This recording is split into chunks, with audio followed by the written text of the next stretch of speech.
കാരണം അച്ഛൻ നേരത്തെ പറഞ്ഞല്ലോ ഇരു വിഭാഗത്തെ തൃപ്തിപ്പെടുത്തിക്കൊണ്ട് തീരുമാനം എടുക്കണം. അല്ല കുറച്ചും പറഞ്ഞല്ലോ ഇരു വിഭാഗം എന്ന് വെച്ചാൽ രണ്ടുപേരെയും കേൾക്കണം.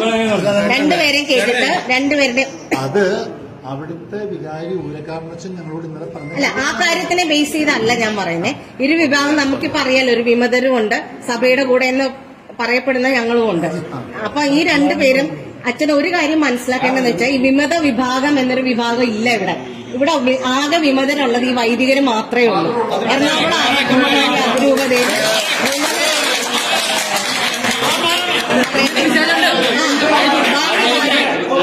ബാക്കി പറഞ്ഞോട്ടെ. ഈ വിമത വികാരിയുടെ ചുറ്റിപ്പറ്റി നിൽക്കുന്ന ആ കാലിൽ നക്കി ജീവിക്കുന്ന 10 പേരോളം ഓരോ ഇടവകയിലും ഉണ്ട്.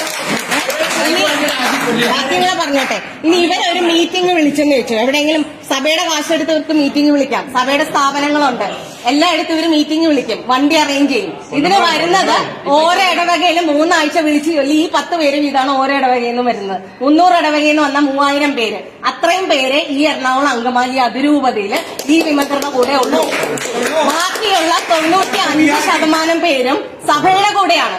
സഭ എന്താണ് പറയുന്നത്, മാർപ്പാപ്പ എന്താണ് പറയുന്നത്, മെത്രാന്മാർ എന്താ, അത് അനുസരിക്കുന്നവരാണ് ഞങ്ങൾ ഈ ഓരോരുത്തരും ഇവിടെ വരുന്നത്. പ്രായമുള്ളവര് 82 വയസ്സുള്ള ആള് 14.5 കിലോമീറ്റർ നടന്നു നമ്മുടെ മൗണ്ട് വരെ. അത്രയും സഹനം സഹിച്ചതെല്ലാം സഭയെ അനുസരിക്കാൻ വേണ്ടി. ഞങ്ങൾ വേറെ ഒന്നും ഞങ്ങളുടെ പേഴ്സണൽ ആവശ്യത്തിനല്ല ഞങ്ങൾ വന്നിരിക്കുന്നത്. ഞങ്ങൾ സഭയെ അനുസരിക്കാൻ, നിങ്ങളെ സപ്പോർട്ട് ചെയ്യാനാണ് ഞങ്ങൾ വന്നിരിക്കുന്നത്. ആ ഞങ്ങളെയാണ് ഇവിടെ അറസ്റ്റ് ചെയ്യിപ്പിക്കുന്നത്. ആ ഞങ്ങളെ പോലീസിനെ വിട്ട് അറസ്റ്റ് ചെയ്യിപ്പിക്കുന്നത്. എന്നിട്ട് ഇവിടെ ഗേറ്റ് പൊളിച്ചു, പിതാവിന്റെ കാല് തല്ലി പിടിക്കെന്ന് പറഞ്ഞു. ഇവർക്ക് ആർക്കും എതിരെ ഒരു കേസുമില്ല, ഒന്നുമില്ല. സഭയുടെ കൂടെ നിൽക്കുന്നവര്, ഞങ്ങൾ ഈ സഭ നശിച്ചു പോകരുതെന്ന് ആഗ്രഹിക്കുന്നവരാണ്. അല്ലാതെ ഇവിടെ ഒരു വിമത വിഭാഗം ഇല്ല. നാളെ ഈ അച്ഛന്മാര് തിരിഞ്ഞു നിന്ന് സഭയുടെ കുർബാന ചൊല്ലിയാല് ഈ നടക്കുന്ന വാലാട്ടി പട്ടികൾ മുഴുവനും ഈ വികാരിയുടെ കൂടെ ആയിരിക്കും. ഇവിടെ മുഴുവനും ഏകീകൃത കുർബാന. അതുകൊണ്ട് ഈ പ്രശ്നം സോൾവ് ചെയ്യാൻ ഒരു ദിവസം മതി. ഈ പ്രശ്നം സോൾവ് ചെയ്യാനായിട്ട് ഈ വികാരിമാരിലെ ഒരു 2 പേരെ നിങ്ങളൊന്ന് പുറത്താക്കുക. അതിനുള്ളൊരു ധൈര്യം കാണിക്കും. ഇതുവരെ കുർബാന